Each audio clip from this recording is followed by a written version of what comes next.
So what were the sources for the founders' successful ideas? Political science professors believed that they could answer this question.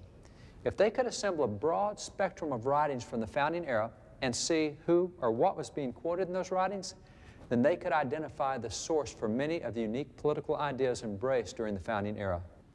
The researchers therefore assembled 15,000 representative writings from that period, searched those writings, and isolated 3,154 direct quotes.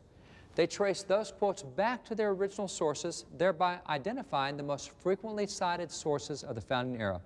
The result is recorded here in this work, The Origins of American Constitutionalism. The researchers discovered that the single individual cited most often during the founding era was political philosopher Charles Montesquieu, with 8.3% of the quotes being taken from his writings from the 1750s. Legal scholar William Blackstone was the second most cited individual, with 7.9% of the quotes being taken from his writings in the 1760s. And political philosopher and theologian John Locke was third, with 2.9% of the quotes being taken from his writings in the 1680s and 1690s. These were the three most frequently cited individuals during the founding era.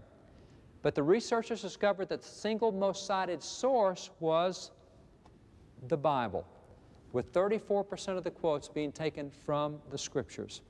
Significantly, that percentage is even higher when the source of the ideas used by individuals such as Montesquieu and Blackstone and Locke are identified and included. Consider, for example, a primary source of Blackstone's ideas.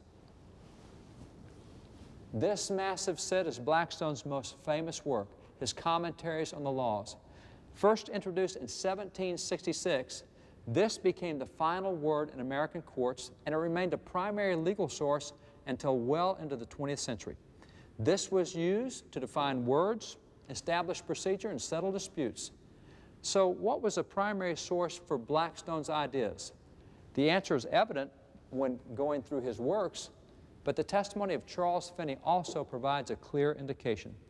Finney, a university president, educator, and civil rights leader, was probably best known for being a famous preacher during one of America's great revivals, the Second Great Awakening of the early 1800s. In his autobiography, Finney recounted his early desire to become an attorney. So like all other law students at that time, he began studying Blackstone's commentaries. As Blackstone covered the various legal concepts, he frequently presented the biblical ideas on which the laws were based. Finney stated that in the process of studying Blackstone, he read so much of the Bible that he became a Christian and received his call to the ministry. Clearly, a major source of Blackstone's ideas was the Bible. And a survey of the writings of Montesquieu and Locke confirms a similar and sometimes even a stronger biblical influence on their writings. So while 34% of the quotes in the representative writings of the founding era came directly from the Bible, many of the other quotes were taken from writers who, like Blackstone, had used the Bible to help arrive at their own conclusions. The Bible was far and away the most influential source of ideas in the founding era.